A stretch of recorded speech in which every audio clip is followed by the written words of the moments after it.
Hello, everybody. Welcome to a debate on whether there are scientific errors in the Quran. There seems to be some confusion right at the onset, of course, right away. Nadir Ahmed said that he wanted to, or Nadir Ahmed wanted to do 3-minute intervals, and I was under the assumption that it was going to be 3-minute intervals after an opening argument. Apostate Prophet had prepared an opening argument, but if both of the contestants are good with 3-minute interactions, I mean, we can do that too, I suppose. All right, so I'm going to set a timer, and I believe that traditionally the affirmative goes first. Is that right? You mean basically I can just make the claim of what I believe about the Quran, and then AP can come next? And yeah, I guess we can. So we're going to do the negative goes first this time.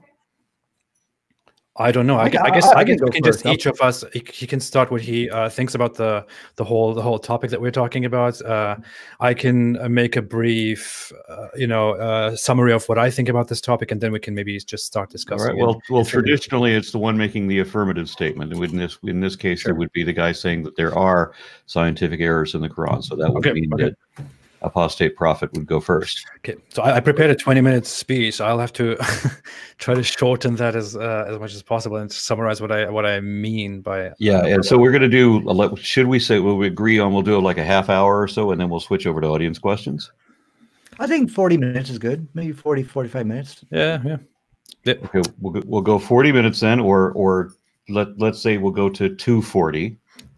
Because that'll make it easier on me, because I'm on Central Time. I don't know about either of y'all. All right, we'll go to 2:40, and then we'll go to audience questions. And Apostate Prophet, it's over. Okay. Well, I'm sorry. Give me a bit of time because I have to break this down quickly. Well, anyways, I'll just do my best with it. Hi, everybody. Thanks for being here. Thanks for joining. Thanks for making this possible. Thanks for being interested. Thank you, Aaron Ra, for being so kind and hosting and moderating this. Thanks, Nadir, for offering this debate. I'm usually not a great fan of debate, and this is kind of my first actual debate. So if I screw up at some point, it's probably just because I'm a human with mistakes. And ironically, we're also talking about mistakes today, the scientific mistakes of the Quran.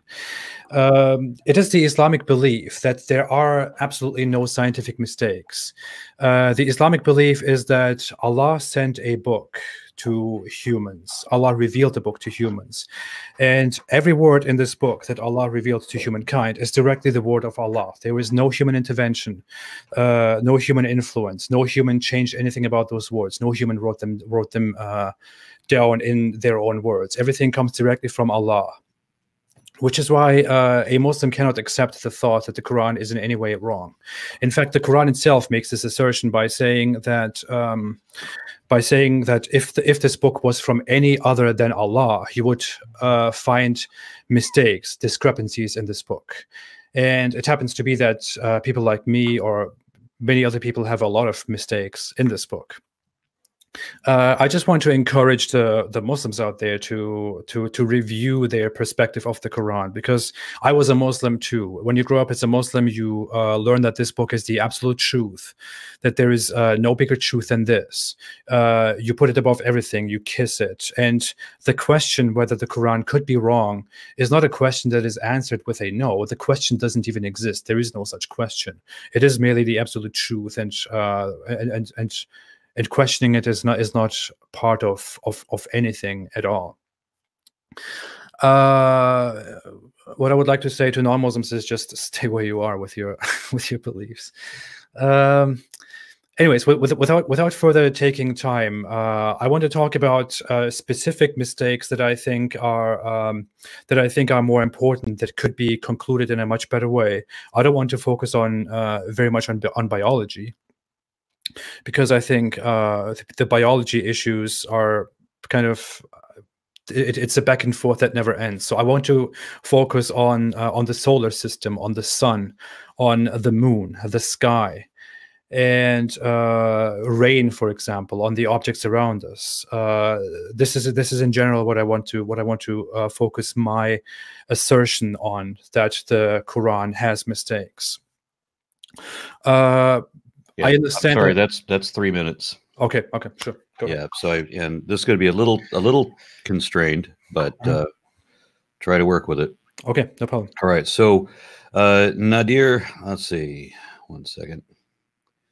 All right, it's your turn. You're muted. Oh, thank you. Can you hear me now? Yes.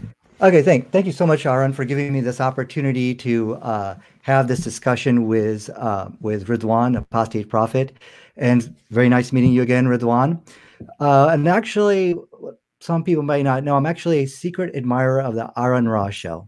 In fact, I'll tell you what my favorite episode was. It was a Matt Slick discussion you had. So if you ever get a chance, watch it. It was very entertaining. And I also learned a lot about evolution and other things related on your show. So what makes the Quran a scientific miracle? It's 3 things. Number 1, there are no scientific errors in the Quran. Number 2, the Quran actually corrects the scientific errors of the Bible, and it is something amazing. And the 3rd thing, the Quran, there are statements in the Quran which agree with modern science, which scientists have only discovered recently in today's time. Yet these were mentioned in the Quran 1400 years ago. But saying that actually poses a problem. The first problem, and this is something I realized back in the 90s, there really was no way to prove that the Quran has no scientific errors unless you have people challenging it. I remember back then I called up Ahmed Didat. I talked to so many people. We had a very nice discussion on the phone, actually. Well, over 20 years later now, we now can answer that question because so many people have come forward trying to find scientific errors in the Quran. And in fact, Apostate Prophet Ridwan actually created a video in which he claimed there were 60 scientific errors in the Quran. And I have looked through all of this, and not just that, but also other videos and other people's claim that there are scientific errors in the Quran. And I can confidently tell you today that the Quran is in 100% complete harmony with science. And actually, the way I see it, people like him are very important. We could not have said that today unless they would have put the effort to try to find scientific errors inside the Quran. And there's also another thing. There's another thing which is, and this is something I really don't understand it well enough. In their folly in trying to find scientific error with the Quran, they have actually discovered scientific miracles. That's right. Ridwan discovered a scientific miracle, which no one knows today, but we are going to discuss this. Hopefully we'll leave that for the very end in showing how the Quran is in complete agreement with science. So having said that, I would like to ask Ridwan, please come forward today. That's 3 minutes. And show me the scientific error in the Quran. Go ahead. Yep, that's 3 minutes. Apostate Prophet, your turn. Okay, well, I would like to start with one of my favorite issues, actually, which is it is a very normal thing among Muslims to believe that at the end of the world, Muslims believe that the world will come to an end at some point. It is always considered soon in the future. And at the end of the world, the sun will one day rise from the west, come from the west. And when the sun comes from the west, no repentance will be accepted from the humans, and the world will then soon end after a series of events. And this is a very normal belief among Muslims, and people don't even question how absurd it is, when in reality, it is a very absurd thing to believe in. This is a fundamental Islamic claim that is most prominently based on hadith, such as Sahih Bukhari 554, 421 in English, where Muhammad explains that the sun goes somewhere at every sunset, that it travels until it prostrates itself under the throne of Allah, that it asks for permission to rise again. So the sun is asking Allah for permission to rise again. Allah gives the sun permission, and one day Allah will say to the sun, go back where you came from, and the sun will then rise from the west. I'm giving this hadith in order to understand the Quran better. The Quran says at several different points. For example, in chapter 2, verse 258, that Allah brings the sun from the east, literally, and that no one can bring it from the west.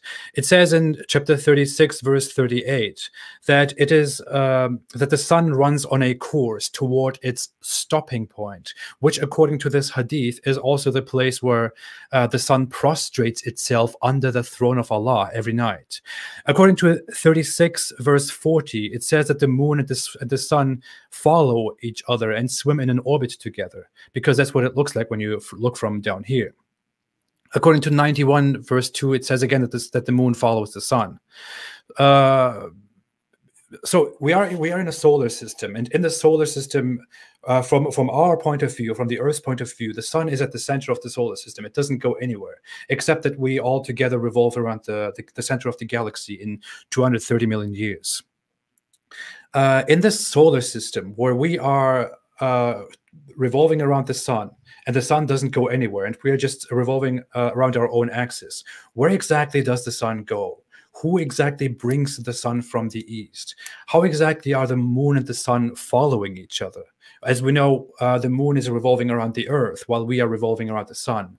How could it be an accurate statement to say that the sun and the moon are following each other and that they can't overtake each other in an orbit, or that Allah would one day bring the sun from the west? This is a very absurd perspective of the sun. There could also never be a place where the sun goes at night, because the sun is always visible somewhere on the earth. That's 3 minutes. Okay. Yeah. So Nadir, your turn. Okay, thank you, Ridwan. Well, if I may ask, Ridwan, if you could just bring up one verse and 1 point at a time. You've basically shotgunned me with dozens and dozens of different points, and I understand. I think this is maybe your first debate, and so maybe you just kind of throwing out all the information. So let me just very quickly go through all of this. As I said, you will never find anything in the Quran which contradicts modern science. When you say that one day the sun will rise from the west, let me ask you this question, Ridwan. In the context of this hadith, and you're zigzagging from Quran to hadith, going back to the Quran, let's stick with what the Quran says, because this is what the challenge is, okay? But I'm just going to very quickly answer that for you. Is that an act of nature or an act of God? Can you answer that, Ridwan, very quickly, from what you understand from that hadith? Please proceed with your time. We can do that back and forth. Okay. Well, this is an act of God. This is talking about how God intervenes within nature to finish the universe, to finish life as we know it. So this is a miracle of God, and we don't apply science to miracles. Okay. So basically, the definition of science of a miracle is that God intervening and then disrupting the natural way the world works. Okay. So this is a massive kind of failure for you to really point something out in the Quran which contradicts science. So this is a question you need to ask yourself. Is this an act of nature or an act of God? Because the Quran talks about the natural world. Why don't you address those verses and show me how those contradict science? And you never will. You talked about Surah 36, verse 36, 38, the sun has a stopping place. This is not what the Quran says. Okay, there is nothing in there. So you have actually misrepresented what the Quran says. You said that the sun and the moon follow each other. So here we just got to apply something called common sense. When we are sitting from our perspective over here, as we sit on this earth and we see the sun comes up and then the sun goes down and we see the moon comes, this is what it's talking about. Now, I have not seen any evidence here from that verse which says it's talking about anything else other than our perspective. So there's no contradiction of science over there. You asked a question. I think you said the cannot overtake each other in an orbit. I didn't understand what you were referring to over there, so you may need to repeat that. And one day God will bring the sun from the west. Absolutely. This is about the end of time when God will intervene and destroy the world. So as we can see here, just another, he has failed, and we're going to see this. throughout that he will not be able to bring a scientific error in the Quran. And please, my time's up, but Rizwan, please bring 1 point at a time, just one issue. In fact, probably the issue about murky waters, the sun going down on murky waters, that would be a good one to talk next, if you could. Aaron, you're muted.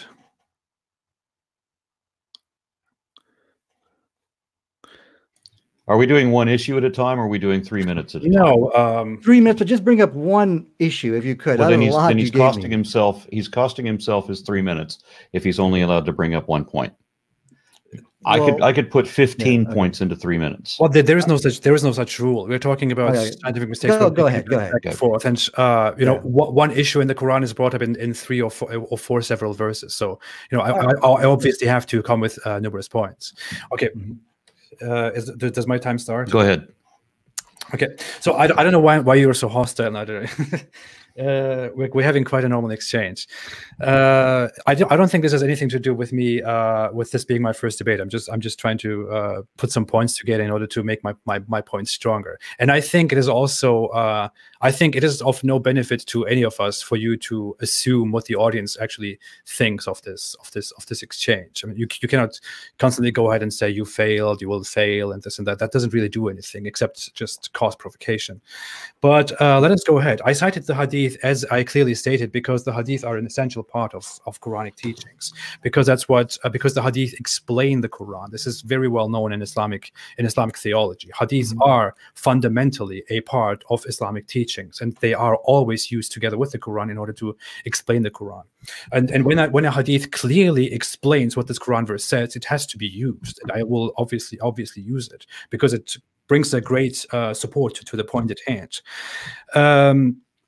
I would say that the assertion that something that we cannot understand is a miracle comes from your perception that the Quran can never be wrong. In fact, if I asked you whether you can accept the idea that the Quran has a mistake, that the Quran is in any way wrong, you would tell me that you cannot accept that idea, because accepting the thought that the Quran is in any way wrong would eliminate your faith. It would eliminate your belief completely. I clearly talked about how the Quran has a mistake in terms of let me get this shit out again, where the Quran says that the sun runs towards its stopping point. You said the Quran doesn't say that. If I open the accepted translations of Quran chapter 36 verse 38, the most prominent translation, Sahih International, says, "And the sun runs on course towards its stopping point." Pickthall says, "And the sun runneth unto a resting place for him." It even says resting place. Pickthall is known for being very linguistically accurate. Arbery, which is the most accurate in linguistics, not often in context, says, "And the sun, it runs to a fixed resting place."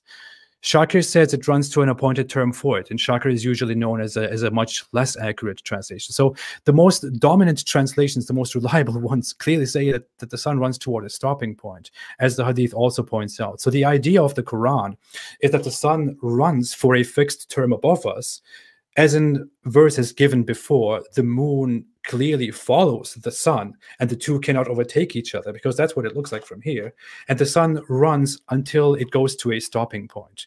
We can, of course, come to, I believe my time will be up soon. We can, of course, come to where the sun sets in a muddy spring. And this is part of the discussion. We will definitely come to that. But it says stopping point. Aaron, you're muted again.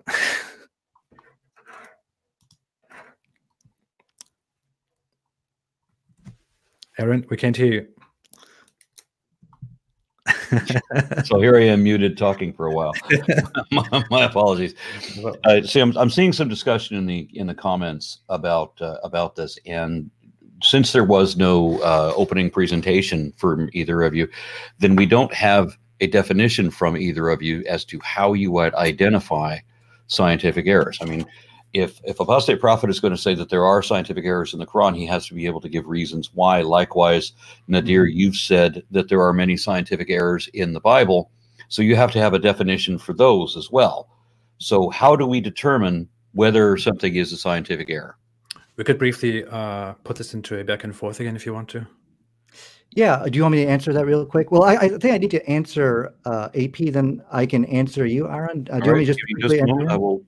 I'll just be aware that that question is out there. If you've got a moment, please clarify and begin. Okay. Oh, 1 second. I'm just trying to share my screen here. Just give me 1 second. Open. Google Chrome would like to record this computer screen here. Okay, just give me 1 second here. Can you guys see my? Let me just get permission. I'll tell you. Chrome will not be able to record the contents of your screen.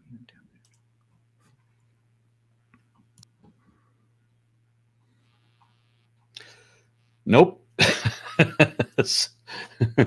Nadir has apparently shared his screen right off of the network.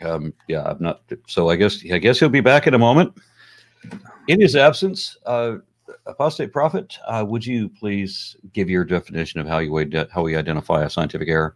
Of course. Well, I would say what I describe here as a scientific error is when the Quran makes an absolute statement about something that happens in our universe, in our nature around us, something that we can observe, or that we cannot directly observe, we couldn't observe in that time, that we can now through scientific means see and verify.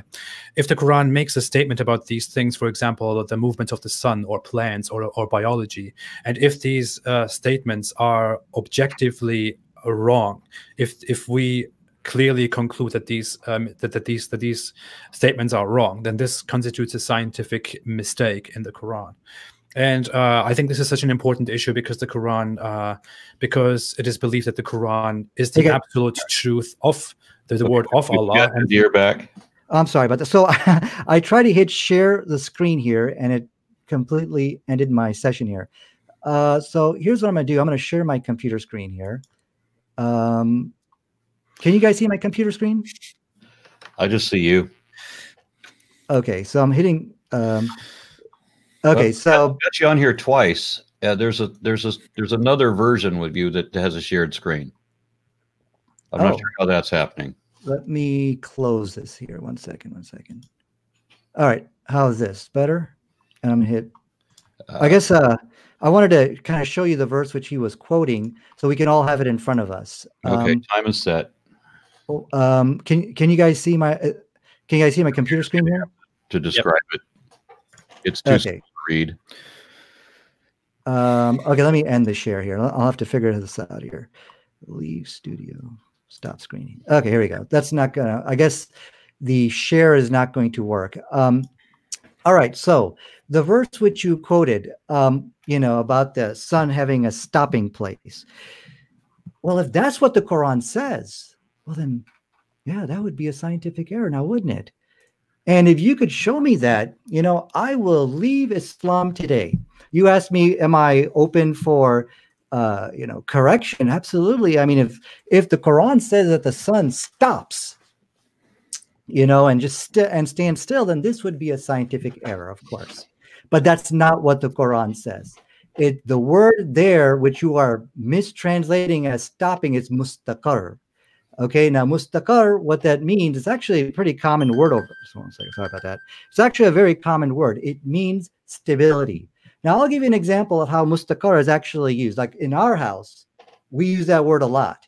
Like my wife, she said, I'm not allowed to do these type of debates. I said, why? She said, because you're not mustaqar. You're not settled. You're not stable, in your career and things like that. So I finally got to a position where I finally got mustaqar. I said, listen, I'm mustaqar now. Okay, so I can do these debates. So this is just an example of how the word is being used. So as we can see here, this is just another careless misreading of the text and another failed attempt to try to find scientific error in the Quran. So those are two failed attempts. But like I said, if you can show me anything in the Quran which explicitly, contradicts science, it has to be word for word, I will leave Islam today, no problem. Now, I think you said that I was being hostile with you. If I came off like that, I do apologize. But I'm definitely going to challenge you here, AP. I'm going to challenge some of the things you've said, and I'm going to definitely challenge your argument. So please don't interpret that as being hostile. So, how many minutes do I have here? You got a half a minute. half a minute. Okay, so one of the things I want to ask you, because of this mustaqar issue, this debacle you brought up with stopping point, how well do you understand the Arabic of the Quran? And because you don't have to learn Arabic, you just got to research the words and the arguments you're using here, okay? Because mustaqar doesn't mean stopping. So can you answer that question? Did you actually research the Arabic behind this, or are you relying on English translations? Go ahead. Done? Go ahead. Okay. Well, first off, I want to correct something very quickly. I never said that you as a person would never ever accept that the Quran has mistakes and then leave Islam. I didn't say that. That's a red herring and a straw man. I said that you as a Muslim are not allowed to, or not possible to, accept that there is a mistake in the Quran, because that would eliminate your faith. That would destroy your faith. So you're ideologically not in a situation to accept that the Quran has a mistake, which is the entire reason why we are sitting here and having these discussions. This is why when we find a mistake that is apparently on a very clear reading a mistake, you reinterpret this as a miracle instead, which is ludicrous. When we come to the translation of the Quran, in which it clearly says stopping point, it doesn't really have much to do with my studies and what I say and don't say. As people here have heard, I clearly gave 3 references of the Quran, in fact 4 references of the Quran, one not in my favor. Those were Sahih International, Pickthall, and Arbery. Sahih International is currently the most widely circulated Quran translation in the world in the English language.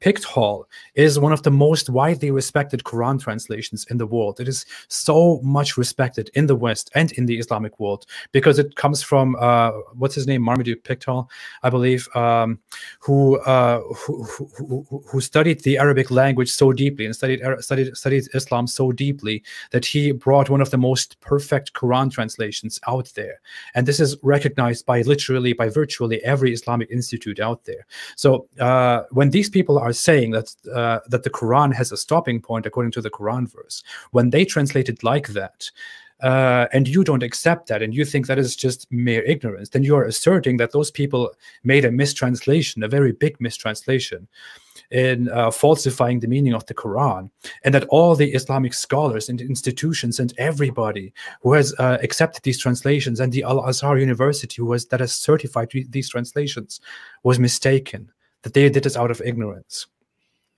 The question whether I have studied Arabic or not, I'm a linguistic. I'm a linguistic student. I've studied linguistics very much until I didn't finish it, but I studied it very much. I've always loved linguistics. I was a Muslim myself, so I was very much interested in how the Arabic language is used, how it compares to English or in German and Turkish, the languages that I speak, and I studied the meaning of these Quran verses very clearly. The problem is I don't have to speak Arabic. It doesn't depend on me or you speaking Arabic. That's completely irrelevant. It depends on, we are looking here at certified, verified translations of the Quran that clearly tell us in English, in German, I have verified it in German, in Turkish, I verified it in German, that it has a stopping point. Yeah, that's time. And I don't know what we could interject in about that, but if we have a word that means stability, doesn't that mean the opposite of dynamic? Anyway, I'm not sure how we can argue translations. Nadir, give me 1 second. I blanked my timer. 1 second, please. There we go. You're good. Begin. Oh, this is going to be a very long night for you, Ridwan. So you don't have to speak Arabic. I already told you that. But at least the verse which you are quoting, you should have at least studied it well enough to know that mustaqar doesn't mean stop. I don't care what English translations you read. You can Google these verses. There's online dictionaries, and there it will show you that the word means stability. I have given you an example of how we use that word in our household. The problem is, Ridwan, you didn't do your research on this. I think, and this is something common, what I see happening. Everybody is just copying and pasting here. okay? And they're just relying on English translations, and they're carelessly not carelessly just making these assumptions here, and so you're not paying attention to the text over here. So we can Google that verse. I'm going to try one more time. I'm going to show you from the dictionary. There's online dictionaries, by the way, which can help you. And again, you don't have to speak Arabic. You just have to copy and paste words out of the Quran and put them in Google Translate, and you're going to get the meaning. So, like I said, you know, if the Quran says that the sun stops, tawakkuf, this is the word, tawakkuf, and as you'll find it all throughout the Quran. I will leave Islam today. I will be Apostate Prophet Junior. I'll be your little mini me if you can show me that. But mustaqar doesn't mean stopping, okay?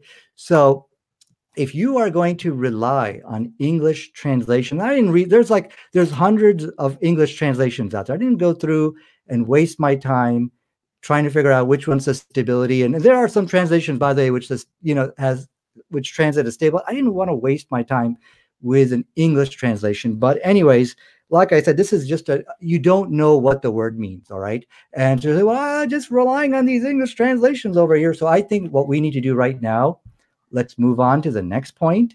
Maybe you will do better in the next point. In fact, I'm still waiting for this, for the canard about the sun going down into a pool of murky waters. Perhaps we can do that one next. But like I said, and I think I got another 40 seconds here. Nobody, and this is what I've researched. Like I said, I've researched through all these so-called alleged 60 alleged scientific errors of the Quran. And what you are going to find is you will never be able to find a single contradiction with modern science. The Quran is in complete harmony with modern science. And that's not possible for it to do that because the Quran makes many explicit, scientifically correct statements. So the question we need to start asking tonight is, why can we not find an explicit statement in the Quran which contradicts science? Okay, and just as a deviation, as an aside, if you don't mind, I'm going to give you another minute or so. Nadir, can you explain what you mean or what the verse means? Because there's some people in the chat asking about this. What does it mean for the sun to move to a position of stability every 24 hours, especially since the sun doesn't move in relation to the earth anyway? Can you please explain what the verse means rather than what it does not mean? Well, there's really no explanation given as far as when it talks about, you know, that it's mustaqar and it's talking about stability. This is widely open for interpretation. So I don't want to see what this is I don't want to be put in a position where I start reading science into the verses of the Quran, claiming that it's referring to this. And so this is actually a mistake many people do. So I'm going to refrain from trying to interpret what stability means here. Okay, we'll let that go. Can I have that too for a second before I come to my part? Go ahead. I would like to read the Pictal translation of the verse that we are talking about, which is chapter 36, verse 38. I don't want to go into the Sahih International translation, which is a modernized translation, which says the same thing. But the traditional Pictal translation literally says this: "And the sun runneth onto a resting place for him." The word in question here is the one for resting place. And the sun runs unto a resting place for him. This is what the Pictal translation says. I would like the audience to go and figure out what that means. I don't think we need to comment on that further. All right, very good. Do you want me to set the time on your? Sure. Okay. Okay. Are we good with that, Nadir? I'm sorry. What was your question? I didn't listen.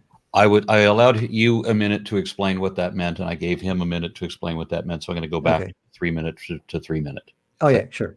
Okay. Thank you.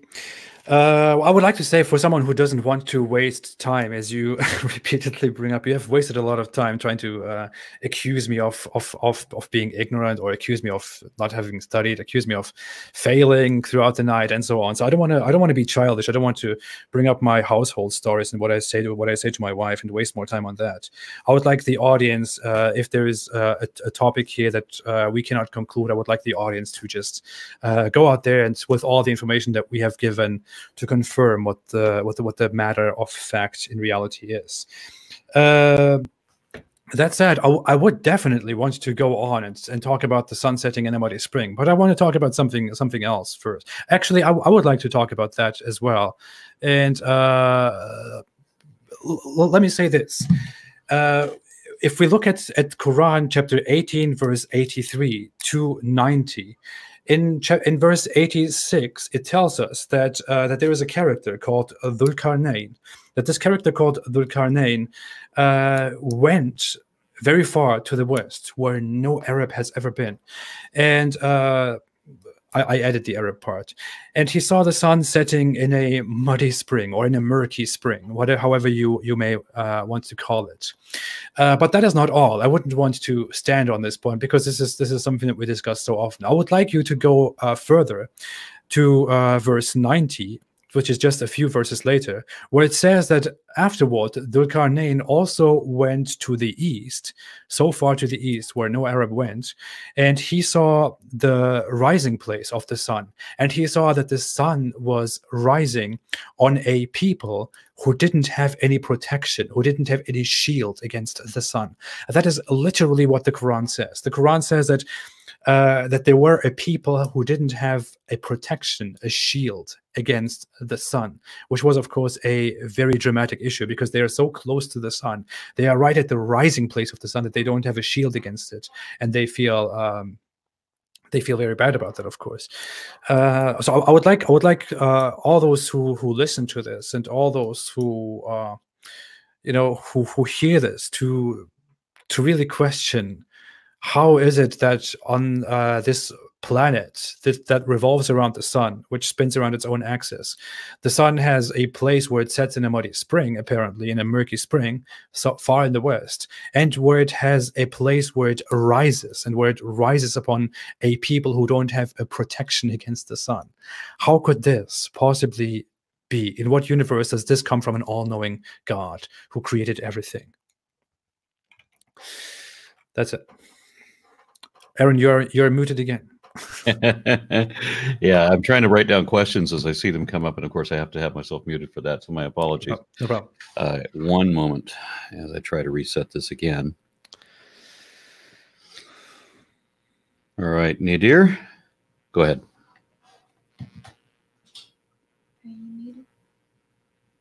Yeah, Nadir, you're muted now.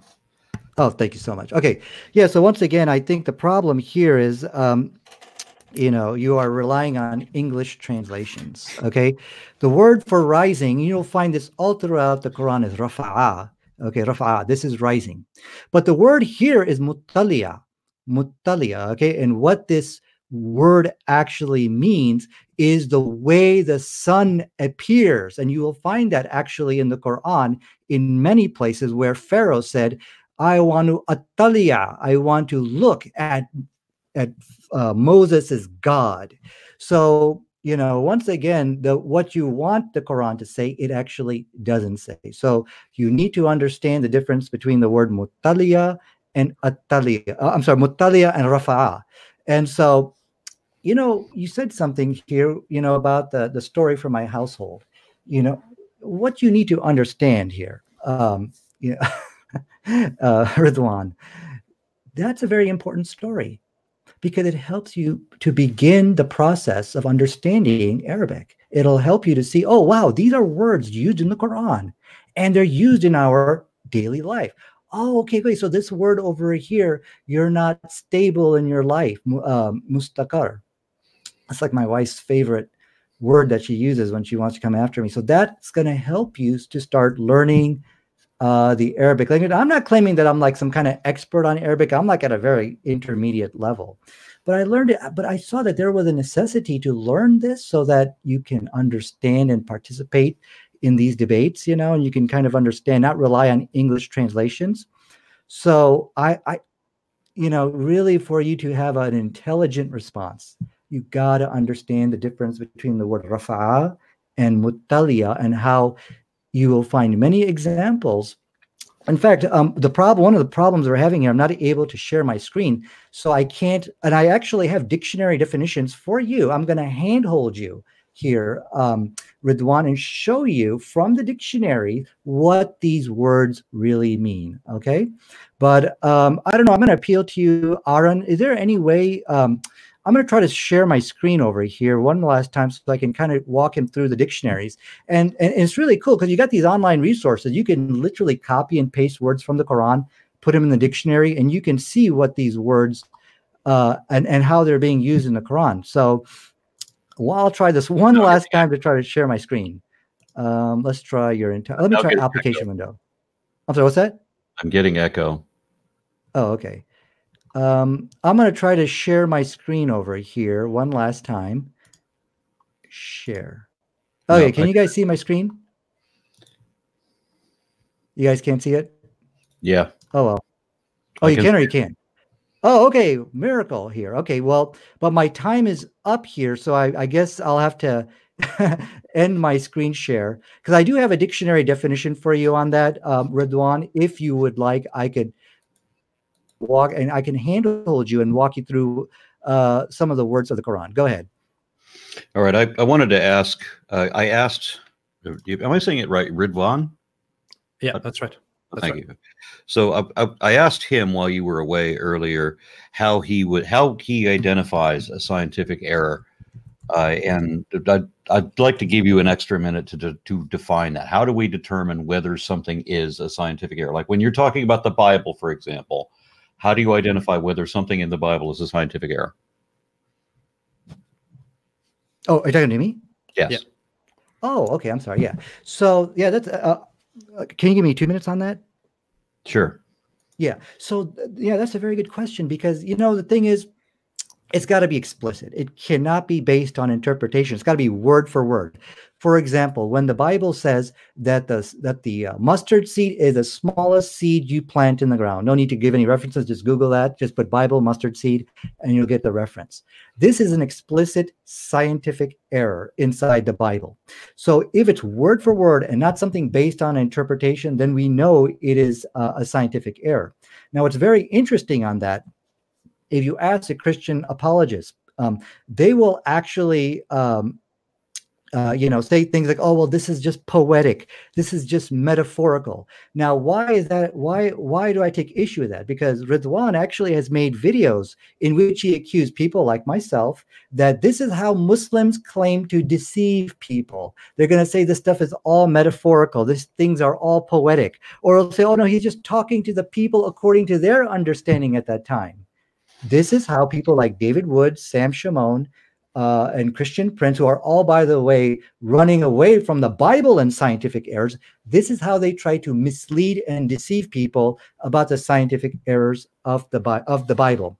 Now, as you've heard tonight, I have not volunteered or offered any of those type of bogus explanations because what they're doing, they're actually just deceiving people. They're misleading people. And so one challenge I would put out to Ridwan here, you accused Muslim apologists such as myself that we are engaged in deception here. What would you say if I were to tell you that the videos you made mocking Islam, that with those people are actually deceiving people about the scientific errors in the Bible? And what would you do if I were to show you them offering stuff like, "Oh, well, that's just metaphorical. Oh, that's just the way he's just talking to people according to their understanding"? Would you condemn them in the same vigor as you condemn the Muslim apologist? Okay. Ridwan? Okay.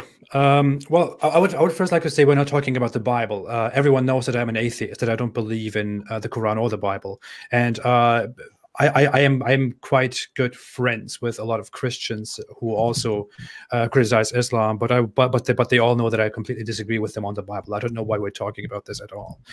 That was my fault. I brought it up as an example because I knew that he was claiming that there were scientific errors in the Bible, which meant that, as he was talking about, metaphorically, like when it says that, if you go to the top of a high mountain, or in Daniel, if you go to the top of a tall tree, you can see all of the kingdoms. I'm wondering to know, does that qualify as a scientific error? Because that's not possible on a spherical Earth, right? But then we have the excuse that it's metaphorical. So I guess statements made that are conflicting with science don't really count as conflicting with science, perhaps. I'm not sure. That hasn't been made clear in this debate. Anyways, can we start my time to talk about? Yes, please. Okay, sure.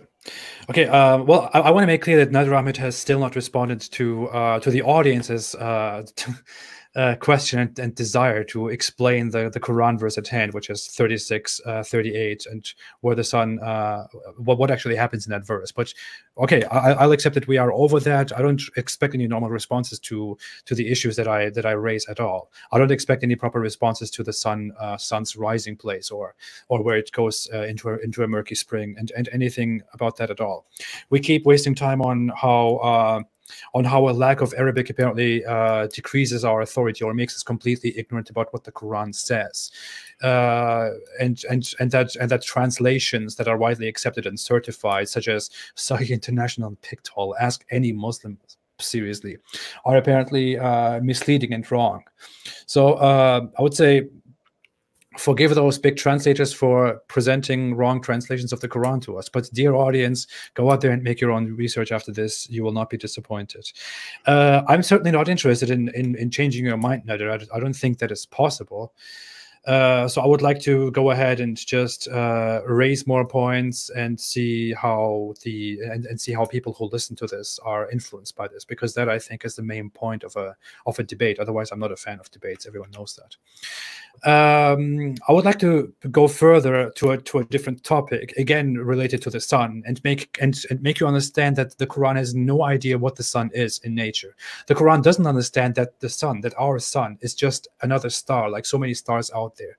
The Quran has no understanding for that. The Quran says in chapter 37 verse 6, 67 verse 5, and 41 verse 12, those are almost identical verses in what it says about the sun or stars,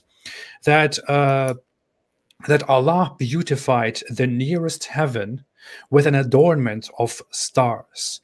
So there is a nearest heaven, and the stars are an adornment up there in that heaven.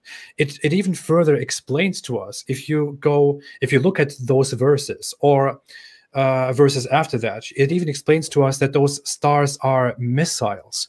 In traditionalist Muslim belief, the heaven is above us, and the stars serve as a protection, so that the devils can't go to the heaven and listen to Allah and His angels. In fact, let me read one of those cases to you. Chapter 37, verse 6 to 10.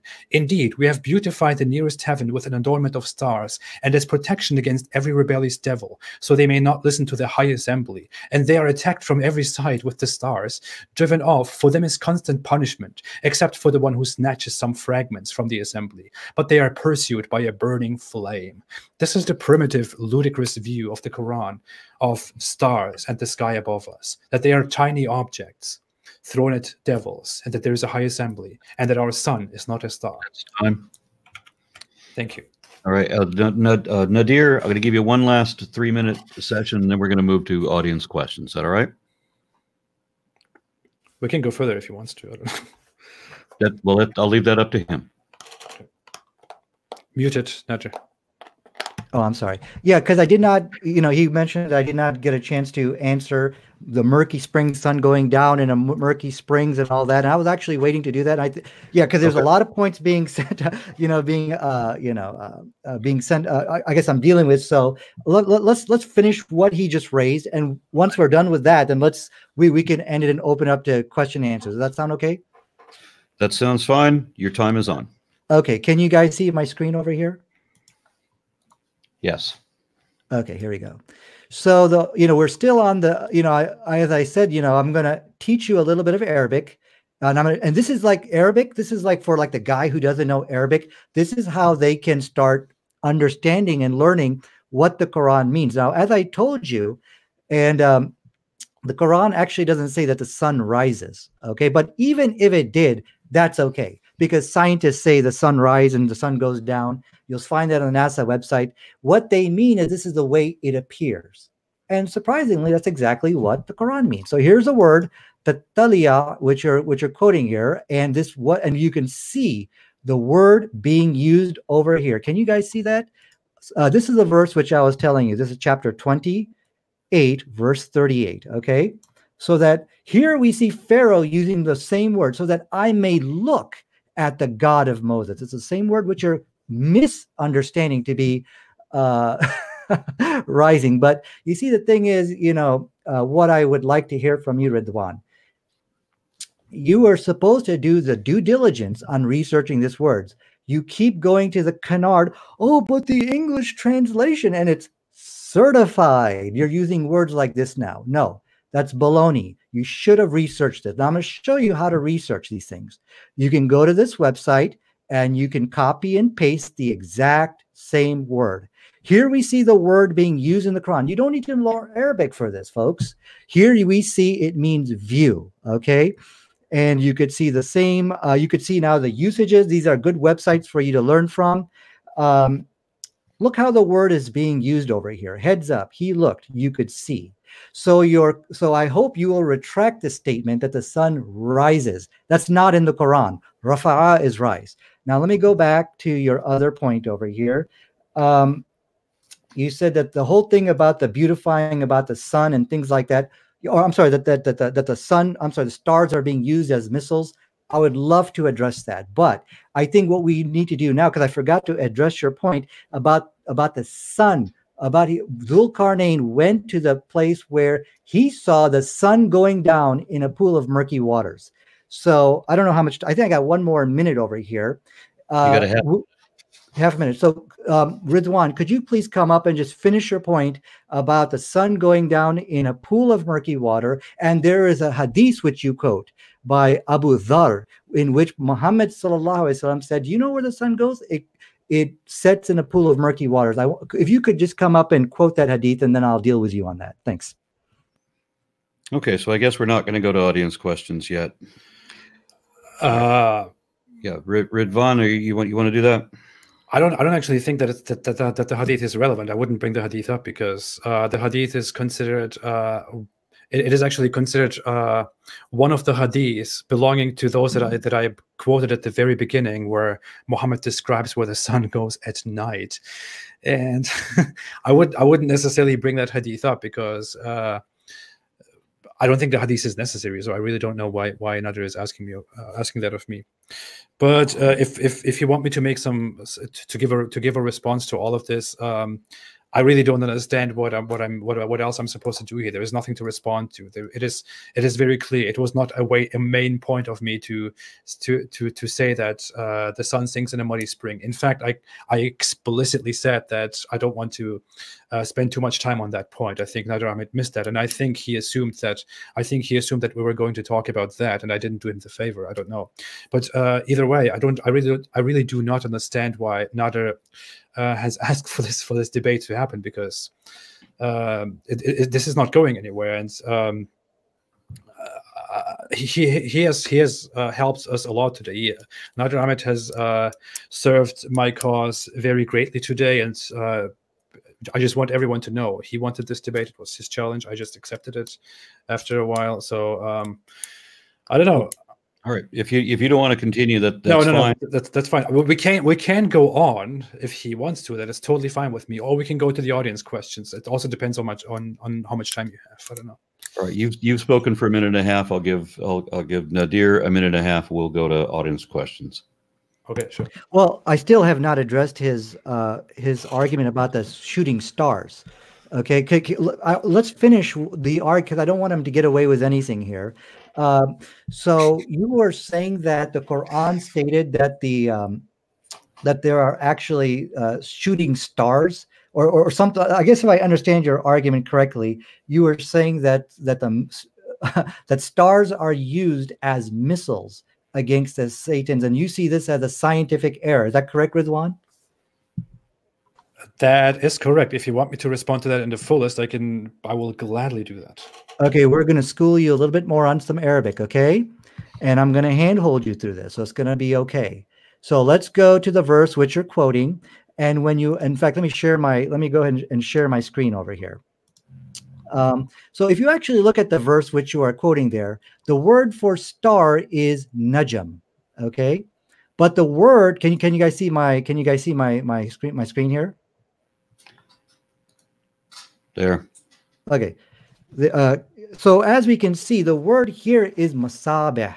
What this verse here is lamps. Okay, this verse is referring to, and we have used lamps. Now, 100% of the time, whenever I challenge people, well, what does the Quran mean by lamps? They'll say, oh, well, that's metaphorical. He's saying that, not me. If you say this is something which is metaphorical, Ridwan, or do you believe they're physical lamps? Anyway, either way, I don't care. Whichever way you go. But in no way does this contradict science in any way, because when science sees that there are things referring to gods, devils, heaven, and angels and things like that, what science is going to do, is that my time? Yeah. They won't even deal with it because it's religious. So once again, you have misrepresented the Quran. Go ahead, please. All right. I would have rather not heard so much about how you're going to school him and how much he's misrepresenting. I don't think that's been demonstrated. So I would wish he would back off of that. I would like to go to audience questions. I have a handful of them. Can I briefly respond to that? Let's go. Yeah, let's respond. Aaron. All right. 1.5 minutes or 1 minute? How much? Yeah, 1 minute. Okay, well, the funny thing is that I never actually said shooting stars in this conversation. I said that the Quran says that stars were shot at devils. What is funny is that in reality the Quran refers to shooting stars. So when people observe shooting stars in the sky, the Quran literally perceives these. The Quran's author perceives these as stars actually moving through the sky.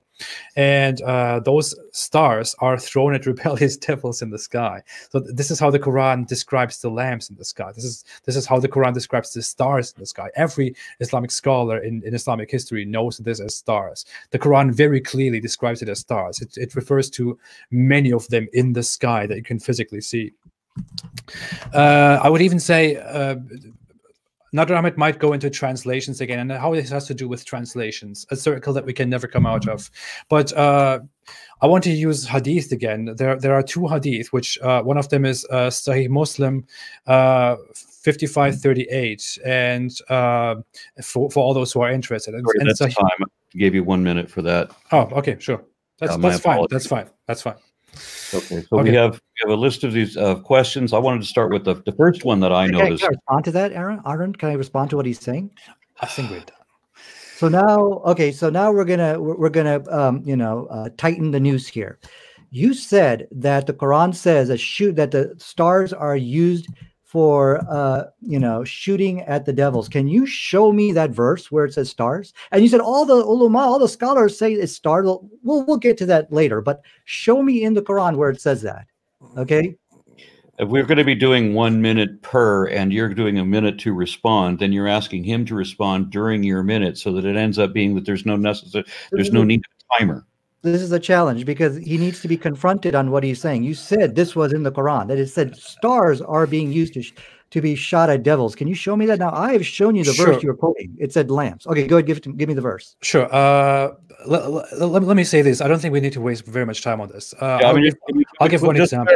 Are there lamps in space? Yeah. So see, the point here is Quran chapter 67, verse 5. It clearly says, "We have beautified the nearest heaven with lamps, and those lamps are thrown as missiles at devils." What other lamps is this referring to? This is very. I don't want to say anything further about this. What is it referring to, Nadir? What are the lamps? Ridwan, please quote the verse you're talking about. I already did. And certainly we have beautified the heaven, the nearest heaven, with lamps, and we have made them missiles for the devils. What are these lamps? Science? How do they contradict science? How do they not? What are these lamps? I don't have anything more to say about this. Seriously. So as we can see here, he has failed to produce any contradiction of science. Yeah. No, we're going to go on to the audience. Okay. All right. Yeah. Let's do the audience. So, everybody, we do have some questions that I'm going to be reading out of the super chat. Remember also that the efforts like this are going to be automatically demonetized by YouTube under most circumstances, because anytime you question whether scientific errors in the Quran, automatic demonetization according to the new rules. So any financial support, that would be very helpful, because I'm certainly not making any money off of YouTube. So one of the first question that I got was for Standing for Truth, who said that there were many other better scientific errors in the Quran than the first one that Ridwan brought up. And he said that Nadir can just say that even the weathermen say that the sun rises. He then moves on to his question. Says, Quran 71:19 implies Allah spread out the earth like a carpet to imply that the earth is flat. His question is, how is this reconciled? Who's the question for? Is it for me or? But for both of you, how do you reconcile that? Well, I would say, I mean, all of us have a different view on which scientific mistake in the Quran is a bigger scientific mistake. I would say, from my perspective, I don't think that verses like 71:19, for example, which describe the Earth as a spread expanse, are the best point to bring up as a scientific mistakes, because on their own they cannot really be very well analyzed. They need to be brought together as a huge, vast collection of verses that describe the Quran as a flat, that describe the Earth as a flat Earth. I think my focus on the sun rising are because of the context of the rising. It is that the sun has a rising place, as the Quran says, or that it rises from the east and could possibly rise from the west, that the moon follows the sun and all that stuff. And also based on the hadith, for example, which says that in which Muhammad clearly describes that the sun goes to a place at sunset, at night, explicitly, and that it asks for permission to rise again, and that Allah gives the sun permission to rise again, and that one day it will not give the sun the permission, and the sun will rise from the west instead. This is why I think this is a very strong point to stand on. This is just my conviction. And Nadir?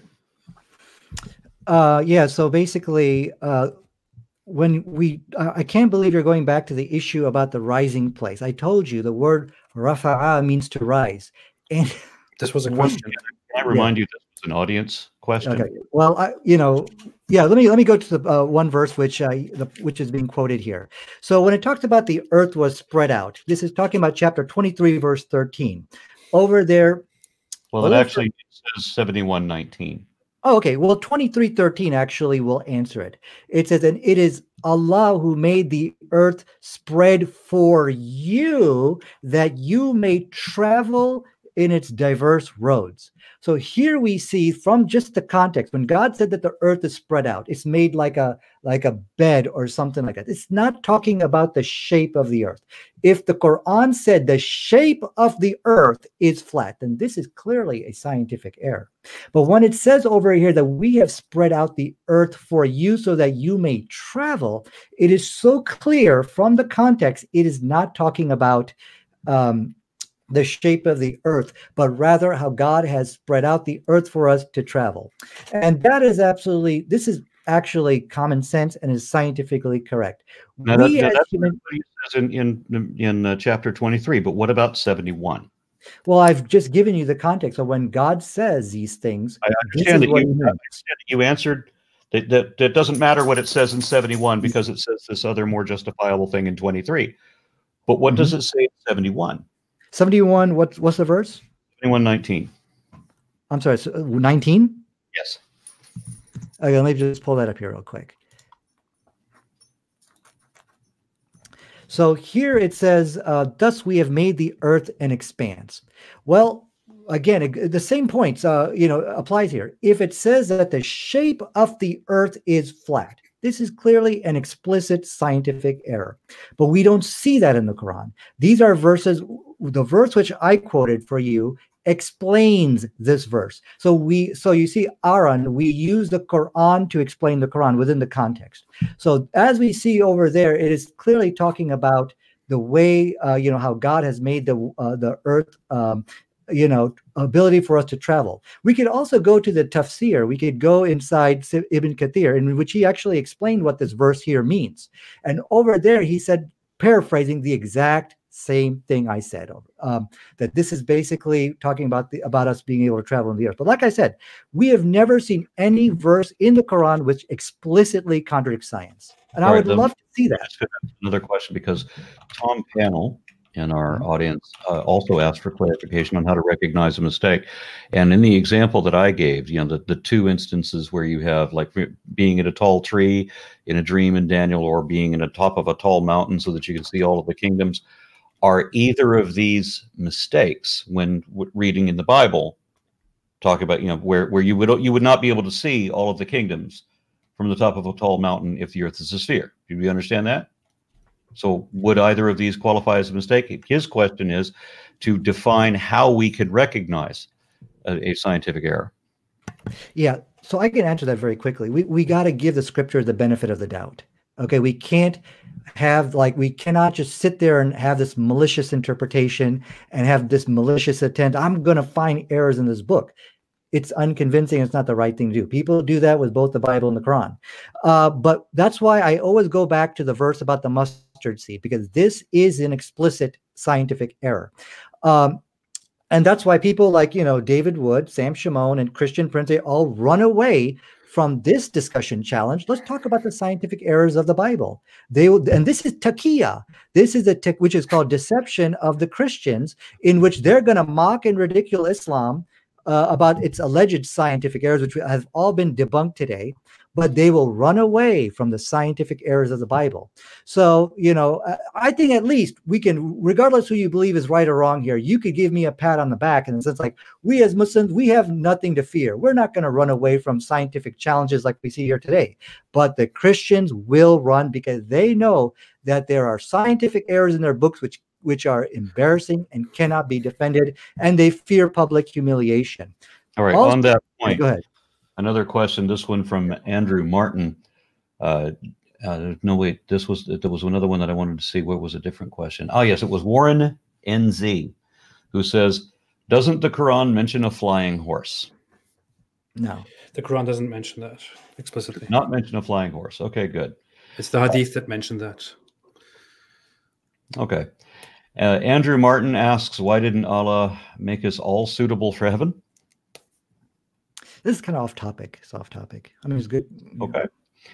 Saeed asks, what if the errors are actually points of view? They are. I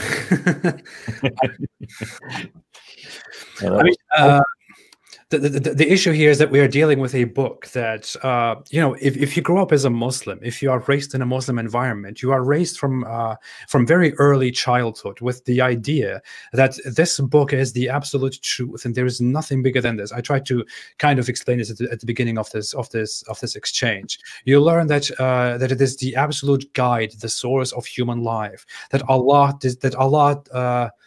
There is even disagreement on whether Allah created this book, the Quran, or whether it was always uncreated together with Allah. It was the eternal word of Allah with him by his side. So it is the eternal word of Allah forever, for all times. So it can never be wrong. Now, a Muslim learns from very early childhood that this book can never be doubted, can never be questioned, must always be true. I always love to bring this question closer to Muslims, to say, dear Muslims, if you had not been raised with the assumption that this book is the absolute truth, if you had not been indoctrinated with it, if you came across this book randomly at the age of reason, in a time where in the 21st century, where you have the average scientific knowledge of an average human being, what would you then think about the Quran? If you then read the Quran, what would you then think about it?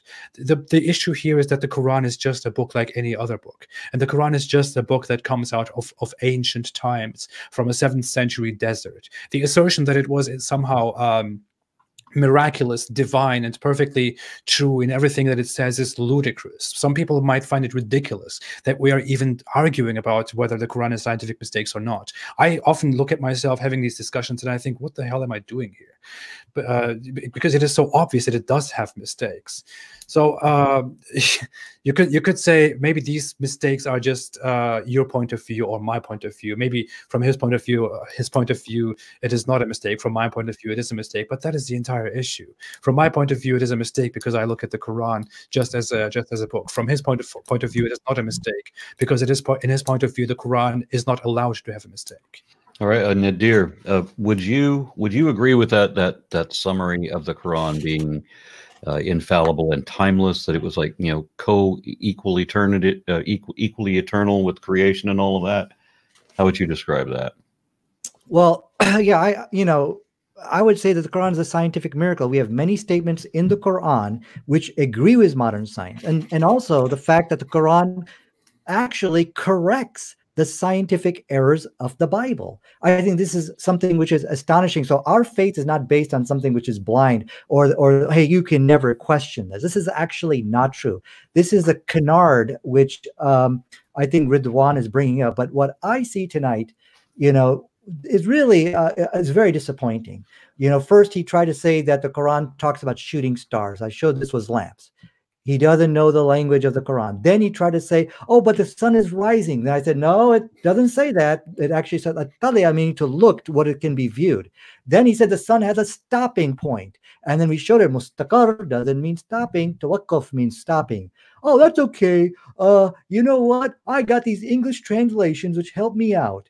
So Ridwan, really what I want to hear from you is, Ridwan, you didn't understand or even bother to study the very basics, and you don't need to learn Arabic of the Quran here. Can you just admit that probably you need to do some more research before you make these claims? Can you at least admit that? I think we all need to make more research. We are never perfect, and I wouldn't come here and say that you have no knowledge of the Quran, because that is not my attitude. I think I think people can really judge what is happening here. Yeah. Can you retract the statement about the stopping, that the Quran actually stops? Because now I've educated you on what the word means. That was a question that was brought up by the audience. And it wasn't, I'm supposed to read those who had donated to have their questions as a priority, but there was a question in here that was dissatisfied with the explanation or lack thereof for how the sun, that doesn't move in relation to the earth, comes to a position of stability every 24 hours. Not stopping? You should say stopping. Ridwan said stopping. It stops. Right? What? How come you don't? Yeah, Ridwan said the sun stops. The sun that never moves stops. That's what Ridwan said. He said the Quran teaches that. We're asking what you say. Well, again, it's just talking. Mustaqar means stability. That's all it means. Yeah. It goes to up. So the sun is unstable. Every 24 hours, the sun is unstable. We don't know what is meant over here by stability. We don't want to read science into the verses. But the point here is that he's relying on English translations, which he doesn't even know what the actual Arabic said. And that's inexcusable, because we got all the resources on the internet that you can Google these things, and he didn't do it. And none of those resources will tell us what it means for a sun to sun. We don't know what it means, Aaron. We just gotta leave it alone. Aaron, what? Can I challenge Nadir here for an explicit response to what it is? Nadir, do you accept this? Oh, absolutely, yeah. So what the audience has been asking, what I'm right now very curious about, because Aaron has been asking it too, is according to the translations that I provided, I read several of them. In chapter 36, verse 38, it says, "And the sun runs onto a resting place for it," or for him. Your problem is with the word resting place here. You say that that it's not a resting place, that the sun doesn't stop, that it merely means stable. So according to you, what exactly does this Quran verse say? What does it convey? See, resting could be a possible interpretation. No, that's not the question. That's not the question. What exactly does the Quran verse say? Means. But see, the thing here, Ridwan, what I was expecting from you is for you to show me how this verse contradicts a scientific fact. And it doesn't, because from a scientific point of view over here, if they see something like stability, they see things like resting. From a scientific point of view, they're going to say, wait a second, I need more detail. What are you referring to? So I can pinpoint and see, because science has to be very accurate. We don't have that type of detailed information. So for someone to come and say, oh, well, this contradicts science, I'm sorry, that claim is not valid. It's just not enough information to start making these claims. If the sun doesn't move relative to the earth, but every 24 hours goes to a place where it is unstable until it comes to a place of stability, and then moves from that place of stability again every 24 hours, that yes, necessarily must contradict science unless it can be explained in a way that aligns with science. And you're telling me that you have no explanation that aligns with science. All we have is the one that doesn't. Mm-hmm. Am I debating you two, Aaron? Or am I debating Ridwan? Who am I doing? If you want to go both against me, that's fine. Like I said, I've already no. Okay. Let's stay between you and me. Let's stay between me and you. Okay. That's fine. Harlequin also donated $5 for this question to be asked. He says, how do you determine the Quran supports science? By what method? How did you account for potential confirmation bias given you're already a believer? Mhm. So, you know, as far as confirmation bias, that's what I like. That's why I like to do debates. In fact, what I will do, I would like to debates and discussion. I consider this more of a discussion. I like to take the case in front of university crowds, where we invite the students, the faculty to come and debate these things. I was just at discussing this at University of Washington, where I discussed the scientific miracles of the Quran. And in fact, I tell you what, you know, since you, Ridwan, I guess you see yourself as kind of like a watchdog where you accuse Muslims of doing deception and things like this. I would invite the people you make, you make these videos as David Wood, Sam Shimono, Christian Prince, to come debate me. I believe my next stop is Arizona State, and come discuss these things with me.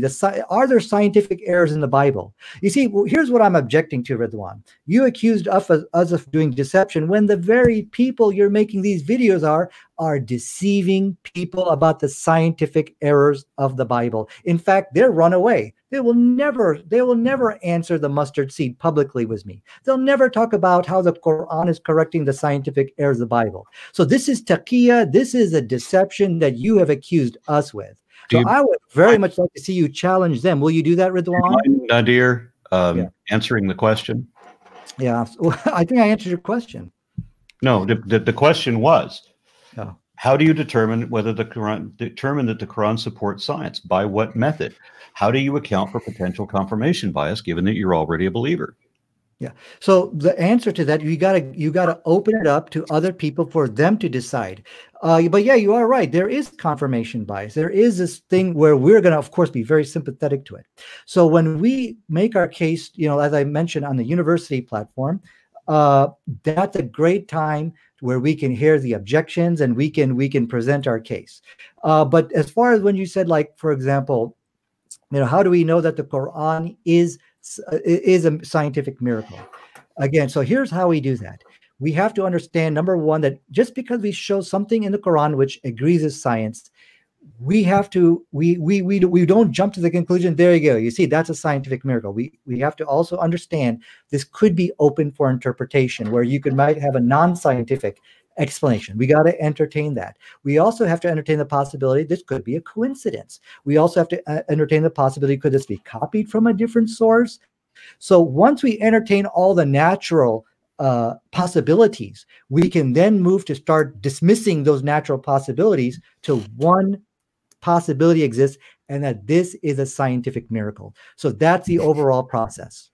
For another $5, Harlequin added that if it's not specific enough to scrutinize scientifically, then it's not specific enough to claim that it supports science either.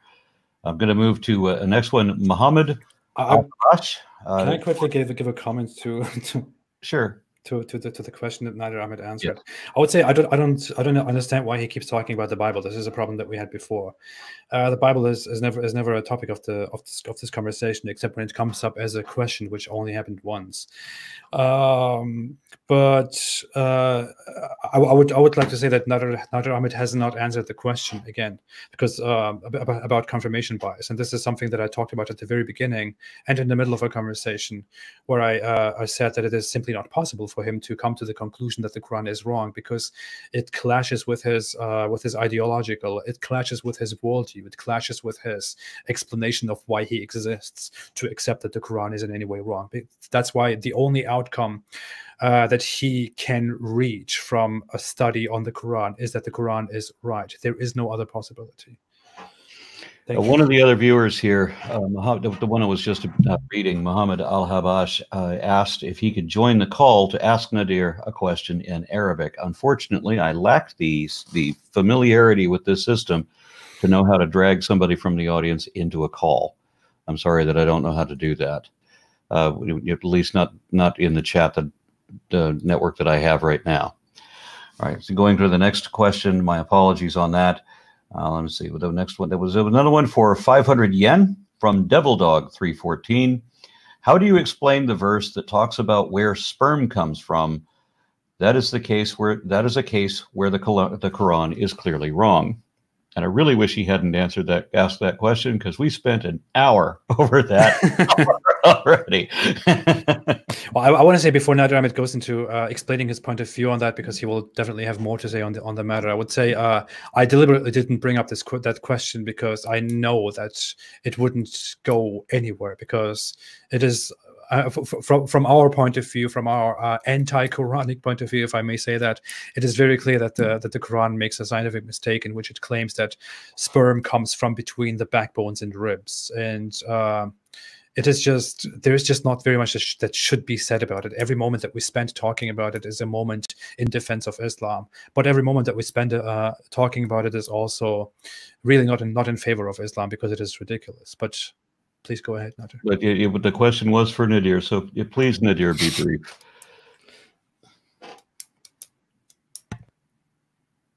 Nadir? Can you guys hear me? Yes. Okay, I'm going to share my screen again over here. And this is actually a scientific miracle. I call this the raw miracle of Islam. And can you guys see my screen here? Hey, can you guys hear me? Yes. Okay, can you guys see my screen? Yes. Okay, so we know from science today that the actual seminal fluid goes from the testes through the vas deferens. Now, the vas deferens is a pipe, which is this little blue pipe over here, which sits on top of the bladder. Now, if the person is lying flat on his back, and you can see that his rib cage is the x-axis, his backbone is a y-axis. Now, the question which I have for anybody, for you guys over here, is the vas deferens, which is a pipe which the seminal fluid is ejected, from the testes. Is this between the backbone and the ribs? Is that a true or false statement based on what you see over here? Again, this is a vas deferens right over here. Right. The rib cage is right over here. Is that a true or false statement? It is not between the backbone and the ribs. Wait a second. Am I talking to Ridwan or? No, okay. Well, anybody can look at the picture. It's right over here. The rib cage is here. The backbone is over here. So this is, absolutely correct. So when you say that the vas deferens is not between the backbone and the ribs, you are either you cannot see my picture or you don't know science, Aaron. Okay, but in fact, let me go ahead and stop sharing here. I think that's. But there's also one more thing, and this is the raw miracle. This is what Aaron Ra actually discovered. I want to thank you for it, because when the semen goes from the seminal fluid goes from the testes up through the vas deferens, it is not semen yet. It's seminal fluid. So when we look at the verse which is being quoted over there, semen is not used there. Mat, which is water, or actually translated as fluid, is used there, which is absolutely scientifically correct. So this is a raw miracle, and so this is also a question with raw miracle. I never understood when you said that before. Okay, I said because you asked me about this fluid. Then so what of it? At no point does that ever go between the backbone and the rib. But we'll let the audience look up all of anatomy.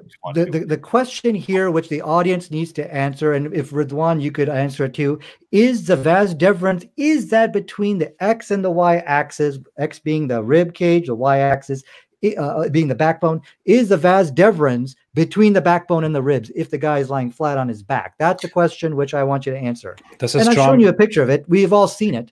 No, so that is a straw man. That is a straw man. The Quran clearly says it comes from between the backbones and the ribs. The sperm, the semen comes from between the backbones and the ribs. The semen never goes there.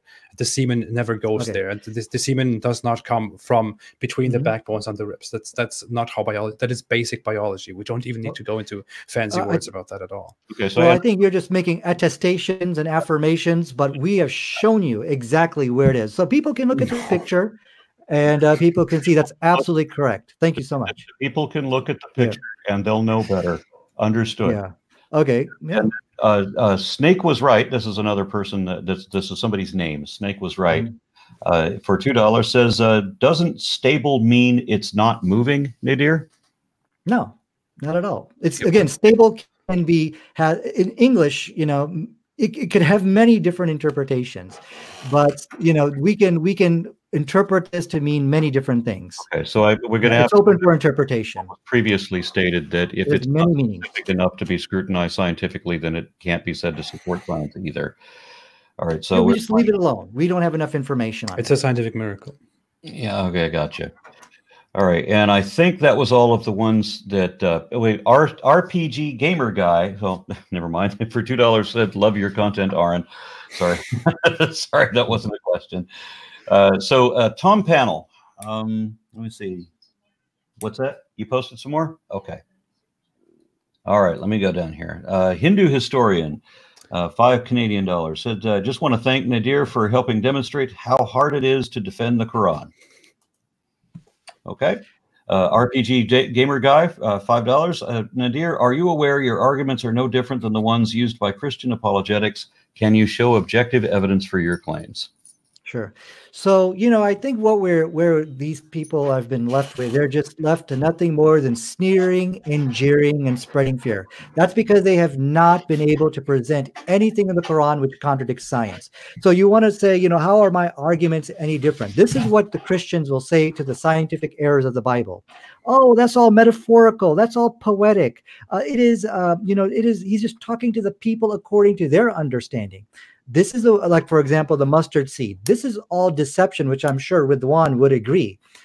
He keeps asking, why do I go back to the Bible? Well, you see, Ridwan, I'm trying to corner you. I'm trying to make you consistent, because the deception which you claim we as Muslims do, we're not doing that. I'm not offering this. In fact, I'll tear this up right now. Okay, I would never offer such nonsense to explain away the Quran, and nobody's heard that tonight. But your friends, David Wood, Sam Shimon, and Christian Prince, who are all scared to debate this topic or just talk about this. Just have a talk about it. What point? I think it is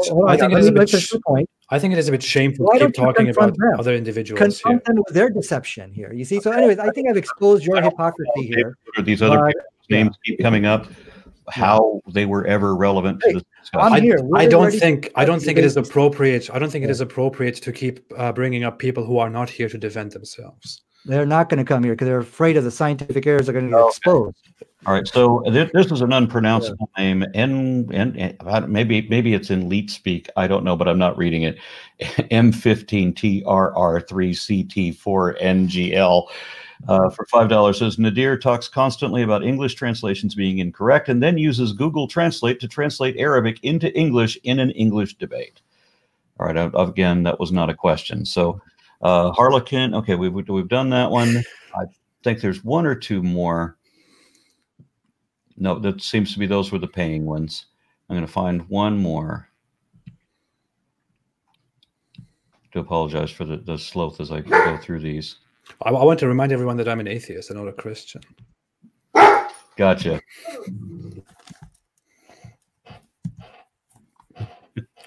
And there goes the battle dog. Shut up. No.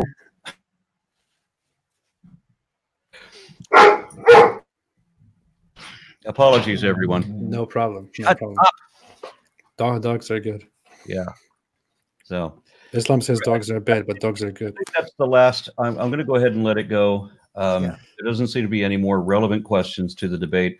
I'm going to give you both a final 3 minutes to make closing statements, and then we'll end it. Wait, there is more. Iron Charioteer says, ask Nadir, Islam had its empire, and according to history, all the books and the info of the time was moved from Greece to Baghdad. Do you think Muhammad had access to that info? So this is the claim, or that maybe Muhammad copied from some other source or plagiarized from another source. I've never seen any evidence for that.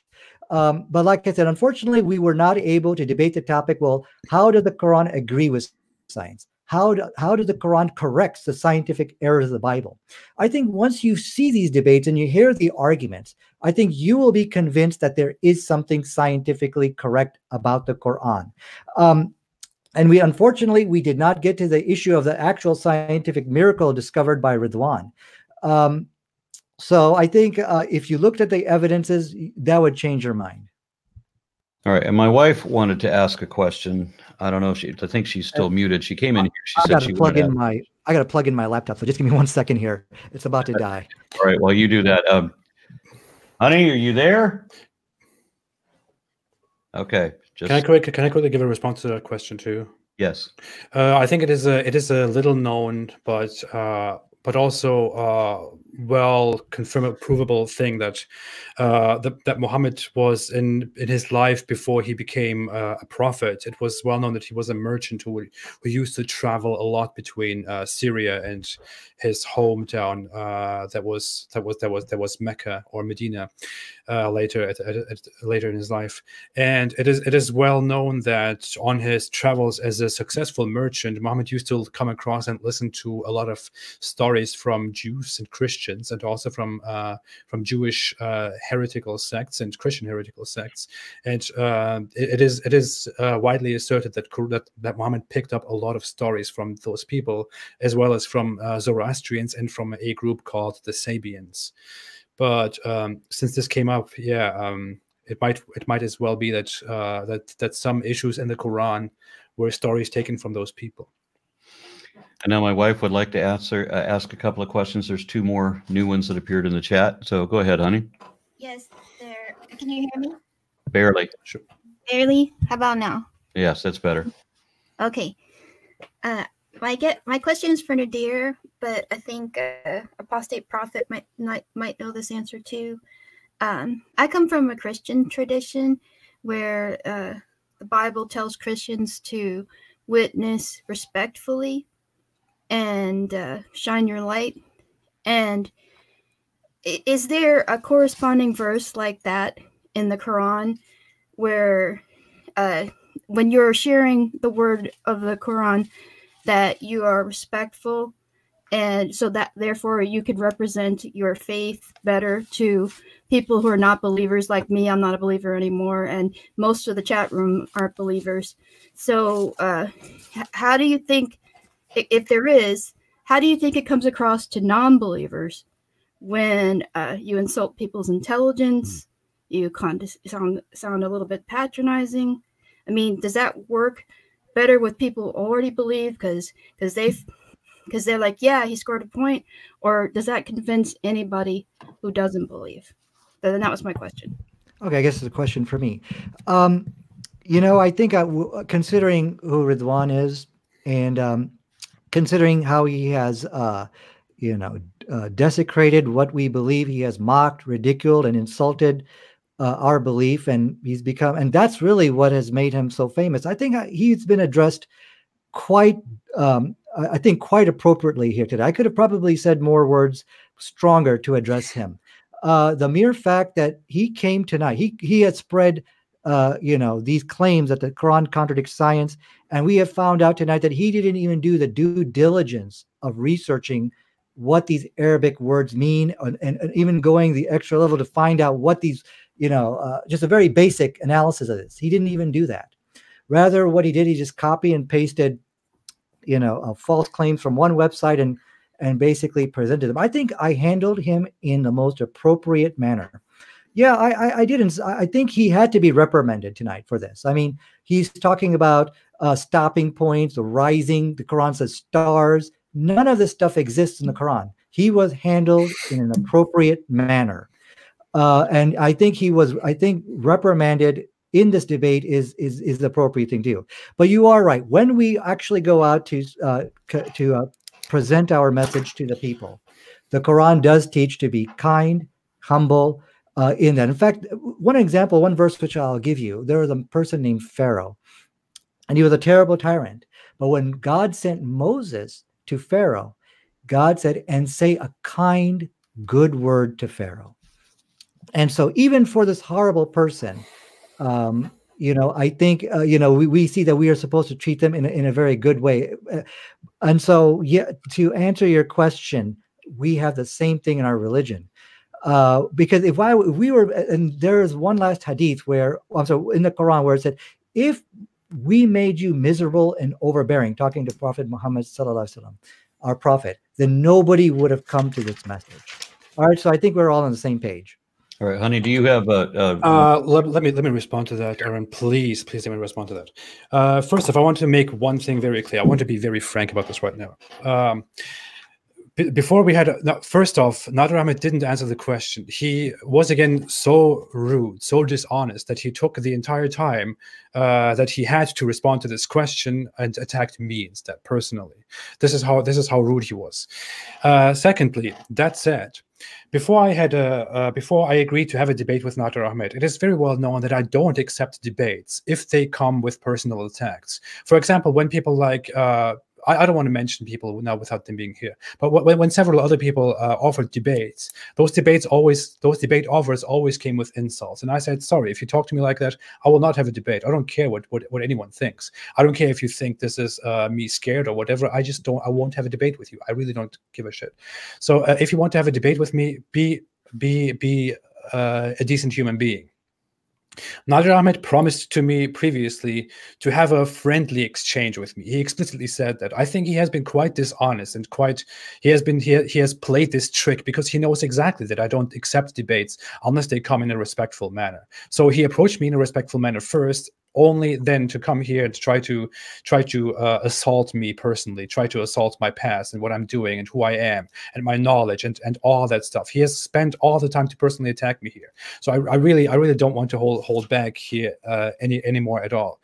This only proves to everyone again what kind of despicable human beings are in the defense of Islam.